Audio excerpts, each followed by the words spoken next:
how to redirect GoDaddy domain to another website. So the first thing that we'll need to do is log into GoDaddy, click on your name in the top right, and then we'll go into My Products.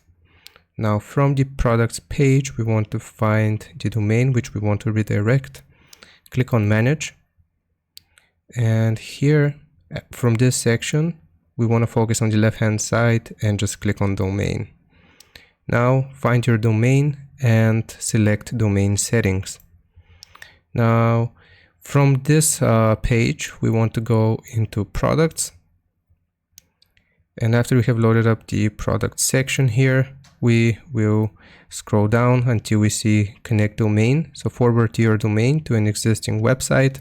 Once we select this option, it will take us to another page. It's currently in use, but if we scroll all the way down, you will see this, forward to any site, and here we can just type the site address, and if we click on connect, this will forward this specific GoDaddy domain to that website. I really hope this helps. Leave a like and sub, and I'll see you next time.